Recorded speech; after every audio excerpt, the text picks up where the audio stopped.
Most comedians need a punchline, a setup, a delivery, at minimum, words. Rowan Atkinson built a career out of making entire stadiums lose it without saying a single thing. Mr. Bean, Blackadder, a bungling British secret agent, a Scottish laird, and a man who genuinely cannot handle a trip to the supermarket. These are the moments that made Rowan Atkinson one of the greatest comedic performers alive. And the stories behind them that most people have never heard. Let's get into it. I certainly remember the night. It was a one-off. It was a one-night review, and I was asked if I wanted to do something, and I couldn't think of anything, and just stood in front of a mirror, to be honest, and I just started pulling faces. I mean, for want of a better term, and I just sort of, was doing this.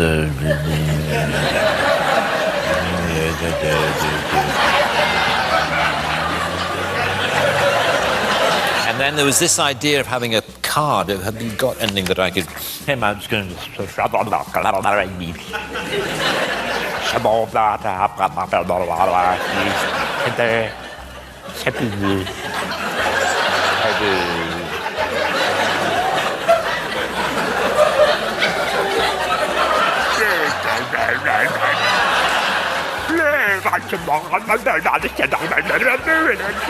Anyway, it was something like that. Most iconic characters have a dramatic origin story. A writer's breakthrough, a director's vision, a years-long creative development. Mr. Bean was born because Rowan Atkinson stood in front of a mirror one evening, pulling faces and couldn't think of anything else to do. He told the full story on Colbert's show with the casual energy of a man, describing how he chose his lunch, which somehow makes it even more remarkable. One of the most recognizable characters in the history of television. Born from a mirror and a blank afternoon. Zero plan. Infinite result.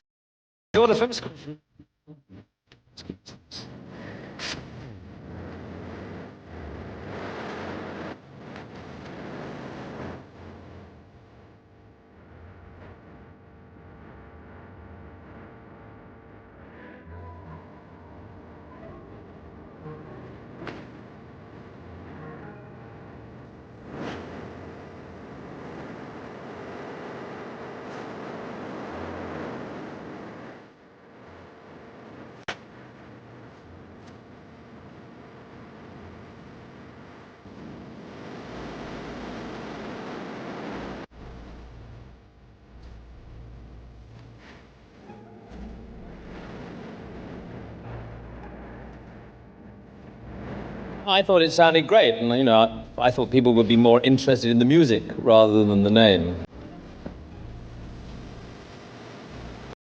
The Elton John interview, Blackadder. In Blackadder, Rowan Atkinson played a character interviewing a clearly fictional version of Elton John, and the entire sketch runs on one beautifully sustained piece of logic. The interviewer asks the most reasonable questions imaginable. The answers just happen to be completely absurd. The gap between how seriously both parties treat the exchange and how ridiculous it actually is, that gap is where all the comedy lies. He didn't go for the obvious joke once. Reckon to all of this Formula One malarkey? Yeah. Well, he would enjoy it very much because he's a car enthusiast, as you know. Oh, that's right. Yeah, he had some magnificent cars, didn't he? Cars, then he'd enjoy it. But anyway, it's fantastic to be here. I'm a guest of George Russell, which is, it wasn't planned for me to be here on a weekend, when he got pole, but here we are. Rowan Atkinson name-dropping, whatever next. Oh, I know. I'm here as a matter of fact, as a guest of George Russell. So. Oh, fantastic. So that's how privileged I am. Martin Brundle has interviewed hundreds of celebrities on the F1 grid. He is very good at it. What he did not clock during this particular interview was that Rowan Atkinson, mid-conversation, started doing a spot-on impression of Brundle himself, delivered so naturally that Brundle nodded along and agreed with it. The impression flew completely over his head in real time, in front of cameras, at a Grand Prix. Atkinson didn't even blink. The credit card commercial in New York a few years ago, and it was a story in which I had to play a bungling British secret agent. And there's this beautiful woman gets out of a limo in the middle of New York, and he sees her. And this scene was when I had to look at her as if I had just fallen in love with her. Right. And the director said, just imagine that you've just seen your wife for the first time. And my wife happened to be on set at the time. And she said, no, that won't work. Tell him to look at her as if she's his new Aston Martin. Oh, well. And then it'll work. Oh, that'll work. And she was right. It inspired me no end. I looked at her like no woman has ever been looked at. Really? Can you give us that look? I'm curious. Yeah. Can I do? The Aston Martin Look Chat Show. Rowan Atkinson was filming a commercial. The director asked him to look at the leading actress as if he'd just fallen in love with her for the first time. His wife, who was on set, immediately said no, that won't work, and then offered the single most specific piece of acting direction in recorded history. Look at her like she's your new Aston Martin. It worked immediately. He then demonstrated the look live in the interview. The host's reaction is everything. Rowan Atkinson's wife understood him completely. Forget the whole thing. I'm going back home with Migsy. Yes. Oh, show me the glen where the kipper roams free and together. Oh, I'm so sorry. I'm so sorry. Got too funny. Sorry. It seems so funny to me that he addressed it all to Miggins. Consulting with the wife. You see, after back in the office on Friday. Yeah, I know what you mean. I'm going to look at you. You're looking that way. I understand everything. I know what it's like. I mean, you've got a difficult job. 45 miles commuting every day. The Scottish brother, Blackadder breaks the cast. In Blackadder, Rowan Atkinson played multiple roles, and yes, including his own Scottish brother. A character so specific, so committed, and so inexplicably weird that the cast found it physically impossible to stay in character around him. The outtakes from these scenes are remarkable because everyone in them is a trained professional who has done this for years, and not one of them can hold it together for a full take. The character broke the entire production, multiple times. The quote that I read from you. It says, the problem with talk shows is that you're supposed to amuse. I generally rely on being interesting rather than funny. They just want people with wacky stories about airports, and I haven't really got any. How true? It's true. How true? I haven't. So how was Kastrup Airport? No, I have no stories. No. I'm always rather confused, as I think I know you are, about whether I'm a comedian or whether I'm an actor. No. You know, or whether I'm I'm an not actor. confused at You're not all. confused No. at all? Oh, well, I'll stop talking. I know you're boring now, and I know you will consider... Exactly. Did we not... Being interesting versus being funny. Most people assume that being a great comedian means you're the funniest person in every room you walk into, every conversation, every interview. Rowan Atkinson fundamentally disagrees. In a remarkably candid interview moment, he admitted he has no wacky airport stories, struggles with talk show expectations, and is genuinely unsure whether he's a comedian or an actor. The man who created Mr. Bean described himself as relying on being interesting rather than funny. That level of self-awareness is its own kind of genius. I was based actually on a visit or a holiday in Venice that I had in 1985, quite a long time ago. Wouldn't it be fun, because I had already started exploring just doing purely visual comedy. I'd explored it on stage, and I was interested in trying to put visual comedy through the character of Mr. Bean on TV.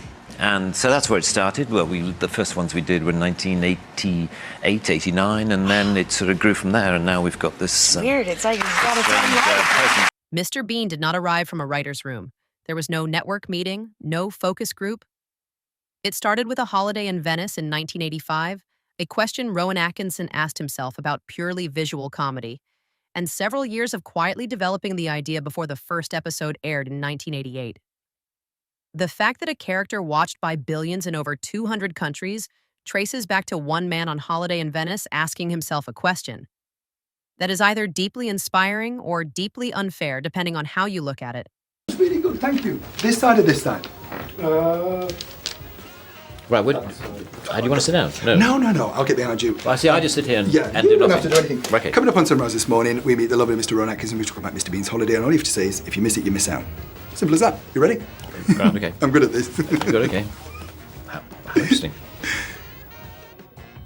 Morning, Neil Sean here on Sunrise. A man who needs no introduction, Mr. Rowan Atkinson, and we talk about Mr. Bean's holiday. Remember though, Rowan? Oh, sorry? If you miss it, you miss out. Do you mind doing that again? Yeah, okay. Morning, Neil Sean here on Sunrise. This morning we meet Mr. Rowan Atkinson and we talk all about Mr. Bean's holiday. Remember though, Rowan? What? If you miss it, you miss out. Oh, yes. Don't miss Rowan Atkinson on Sunrise this morning. The Sunrise promo, complete loss of reality. Promoting a film requires actors to do a lot of interviews. Short, punchy, on message, simple tagline, smile, done. This particular promo appearance required Rowan Atkinson to deliver one sentence. If you miss it, you miss out. What followed was a multi-attempt breakdown of the entire format, ending with Rowan looking directly at the camera and announcing he had lost all contact with reality. The tagline was never cleanly delivered. The clip became immortal. I remember early on in the life of Mr. Bean getting lots of letters from people saying, oh, I'd love to have dinner with Mr. Bean. How hilarious that would be. He's a very, very selfish individual. He's a child. I love your work, I have to say, but the thing that I loved the most, Blackadder. Oh, right, good. Elizabethan Blackadder. Oh, right. You became a sex symbol because of that. Oh, pish. No, it's not oh pish. It's true. Look, it was yes. It was just the whole persona, and you really suited the outfit. I have to say. Yeah, that costume. Yeah, sadly, I haven't had occasion. Mr. Bean, and you are as a dinner guest. The character explained audiences loved Mr. Bean. They wanted to spend time with him. Letters poured in from people saying they'd love to have dinner with him, imagining what that would be like. Rowan Atkinson's response to this was both precise and slightly alarming. Mr. Bean, he explained, is a very selfish individual, deeply childlike, not someone you would actually enjoy being around. The affection audiences felt for him had almost nothing to do with who Bean actually was as a person. The character worked because Atkinson never let himself like him. 10 moments. One man who built an entire career on the gap between what people expect and what actually happens. Mr. Bean, born from a mirror, a character explained as genuinely selfish, an impression delivered to the man being impersonated, a tagline that defeated him completely. Rowan Atkinson is not a comedian who relies on being funny. He relies on being precise. And the precision, every single time, is funnier than anything else in the room. Drop your favorite Rowan moment in the comments.